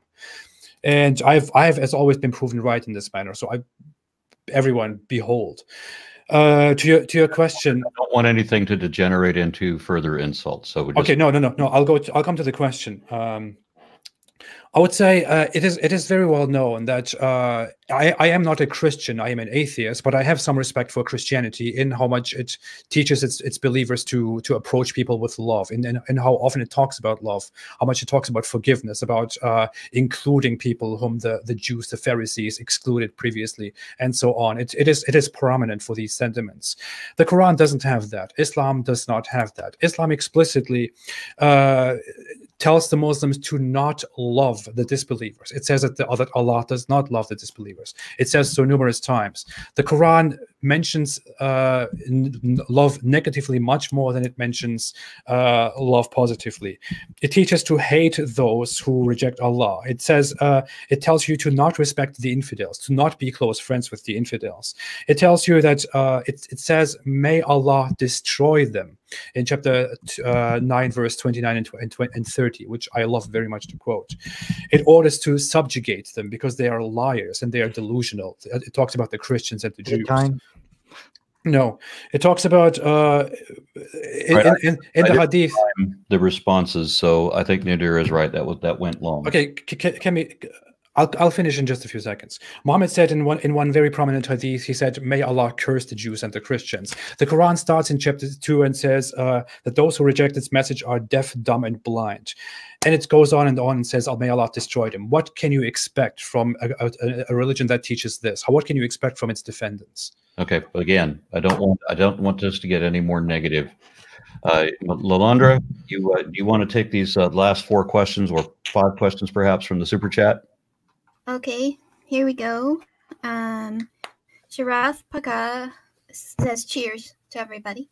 Esbior, he says, Nadir, what are your thoughts on the verse that says the spider's house is the weakest house, when we know that spider silk is very strong fiber? Did you get that? The spider's house is the weakest house? Do you have the verse? You could show that to me? Oh, geez. I don't think the verse was mentioned. It says 29:41. So I guess what I'm having a hard time understanding is, where is the contradiction with science? The contradiction was explained in the question that spider silk is very strong fiber. All right, so that was for Isbior. Then there is, looks like another question from Harlequin, and there's also one that I think my wife didn't catch. Yeah. €5 from Ms. Jessa. Says, there seems to be a Muslim flat earther in the chat. Can he debate Nadir? Do you believe in a flat earth, Nadir? No, of course not. Okay. Yeah, But if there is a Muslim flat earther in the chat, that would be a spectacular debate. I'd like to see that. All right, and Lalandra, get the last of these questions from the super chat, please. You're muted again. You're muted. You're muted. Okay. Harlequin asks again, you're making the book say what we already know intimately well via science retroactively, shaped by your bias, no? How do you know that you've eliminated your bias? Like you're already, you want to defend the Quran? Mm-hmm. So well, I think that's a question which really all of us have to answer here. I think Ridwan has to answer that as well. I think I have to answer that. We all, I think, come in with our biases, and that's why I like discussions and debates where we can hear from both sides of the argument. That's really the only way I think we're gonna do it. I think Ridwan, as far as you mentioned, as far as personal attacks, I don't think I made any personal attacks. But I did. Could you please? I do think I did it. And not waste more time on that. Well, you wasted a lot of time actually talking about it, so I'd like to waste a little bit of time if that's okay. Let it go. Okay. Well, also he also made some flagrant attacks against the Quran that don't love the disbelievers, things like that. This is not what the Quran teaches. That is also another misrepresentation of the Quran. We are commanded to be good, and we can love disbelievers. If we would like to have that discussion, well, definitely we can have it. So I guess that's all I'll say on that. Okay. I would answer the question in just. What was that? I would like to answer the question in just saying, of course, we all might have some bias. I often reflect and notice that I have bias here and there. That is very obvious. We are never free of bias. The only thing is that is how confident I am in my position is that that I actually allow myself to always freely think through what I'm reading and what I'm thinking about. So I always have the possibility there of whether I am right or wrong. And fact is that I used to be a very fervent believer who used to spread the message and who used to be engaged in Islamic apologetics, and I'm now doing the opposite of that. Right, then we have Tricky Spot for £5 says, do Muslims have more ribs? Mine stop just above my stomach. Mm-hmm.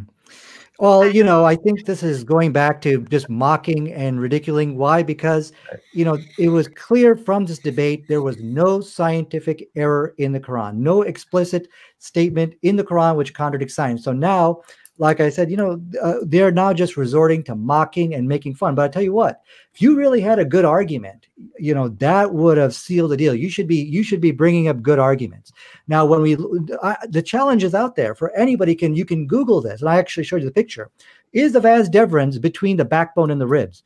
And it is absolutely the case. I've shown you the picture of it, and this is where the semen actually shoots up to. Everybody definitely should go look at Nadir's picture and ask that question. Mockery and ridicule. I tell you what, it's very, very clear. Keep mocking. Go ahead. Keep it up. Yeah. Then I don't think that was a mockery. That was just $5 says, Nadir, can your claims about scientific miracles in the Quran stand independently of the Bible? If so, can you name 2 not mentioned so far?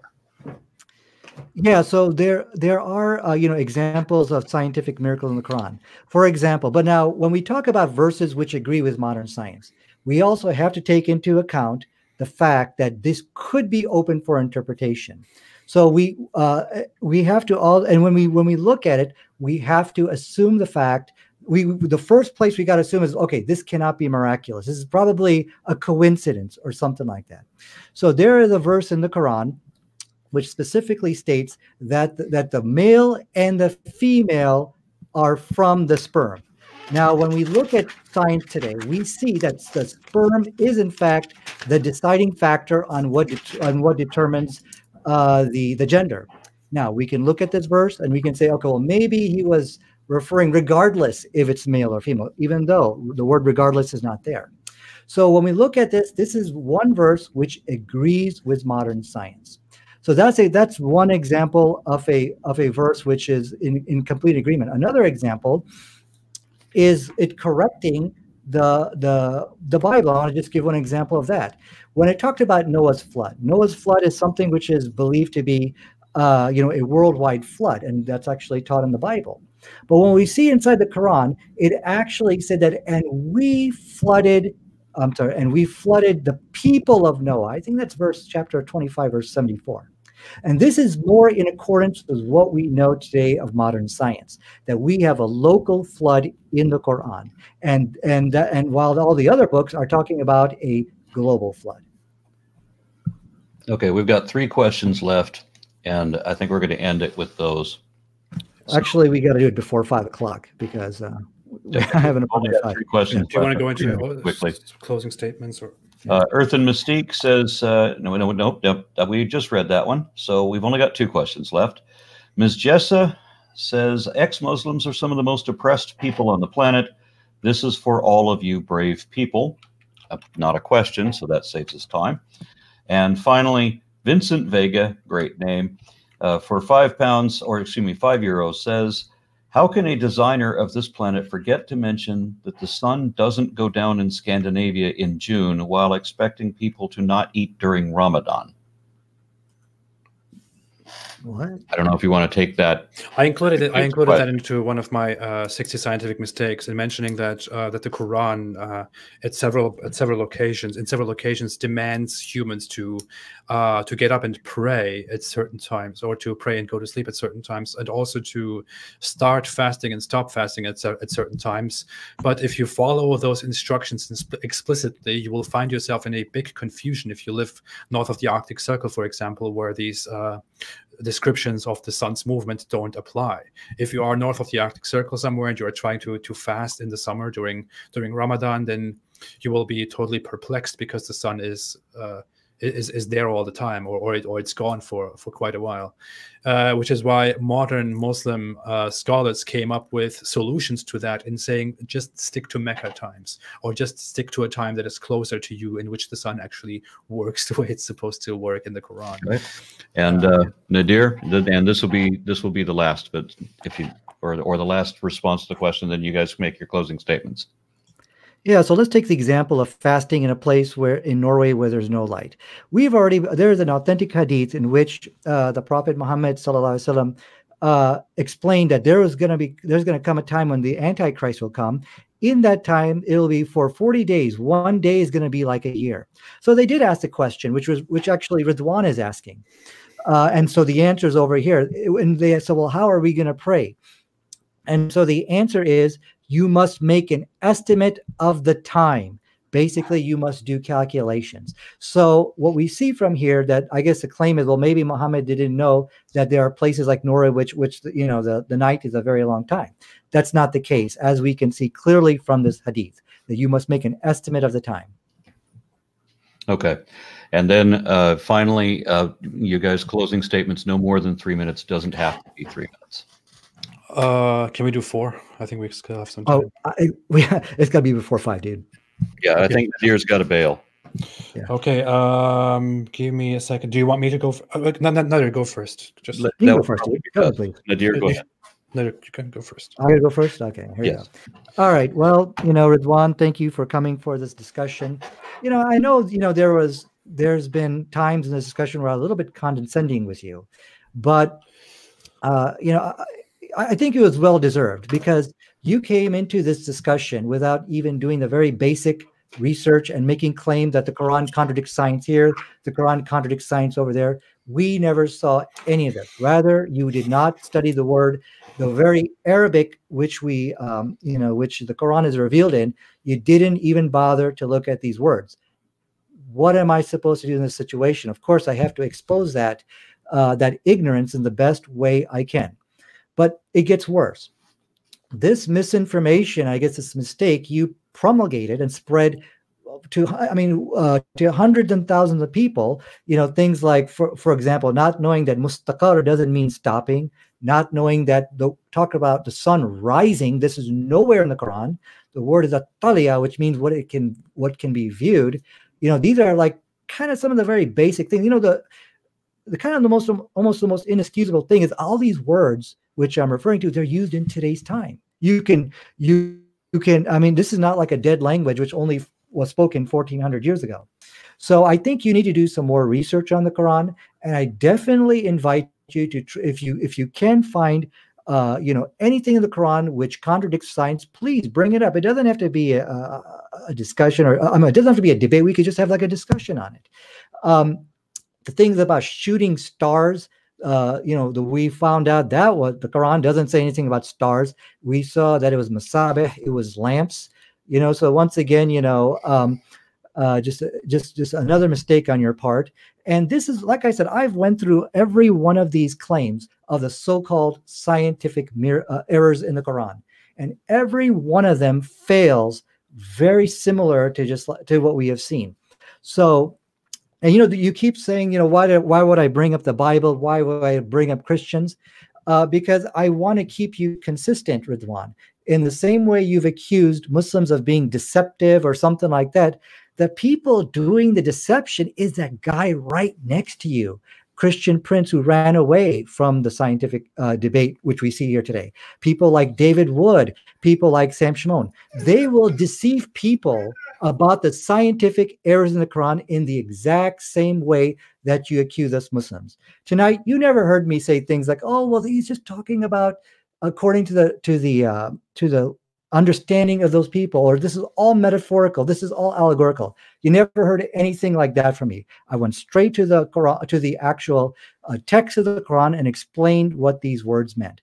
So I hope we could have a discussion maybe one day on how the Quran actually agrees with science. Thank you very much. Okay.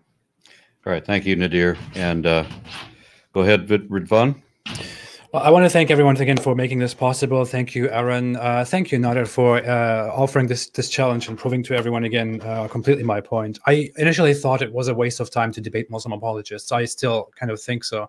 But I also think that it's this has helped in improving my point greatly, improving our point greatly, and this has helped in debunking the Quran actually. And if in case someone missed it, we have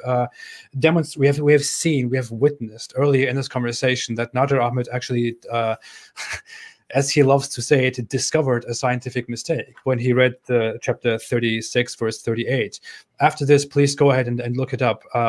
I said that the sun runs toward its stopping point according to the Quran. He said that it doesn't mean stopping point, that the word mustaqar means actually, what did he say? Stable, not moving, something like that.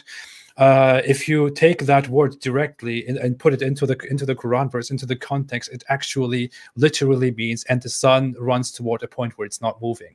So Nadir Ahmed actually disproved and debunked the Quran here for all of us, which is funny because he keeps saying that I haven't been able to prove the Quran wrong because I can't prove the Quran wrong. And the issue here is that he has proven the Quran wrong together with me, and we have ended up with a Quran verse that we cannot explain because it is on face value clearly wrong.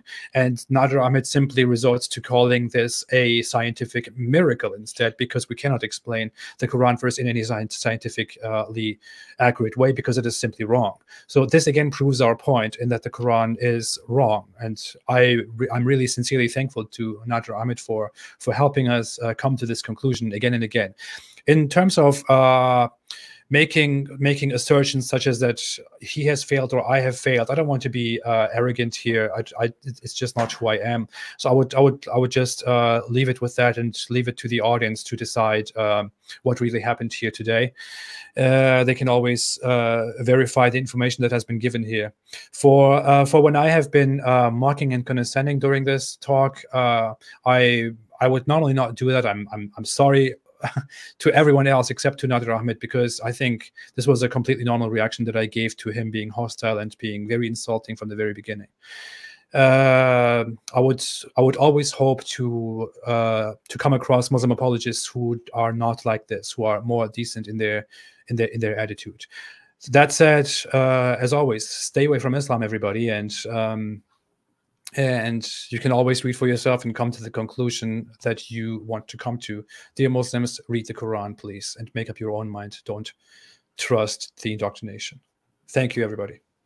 Thank you both very much. Thank you also to Victory, Shout, NZ, and to Juz El Aranta. I know I'm messing that up, but I apologize. I have no idea how to pronounce that name. Thank you both. Thank everybody from the super chat. Nadir, Ridwan, thank everybody. Thank you, my wife, for pulling up everybody's questions from the super chat because I couldn't monitor all of that. And I'm going to go ahead and close it out. Thank you. Thanks.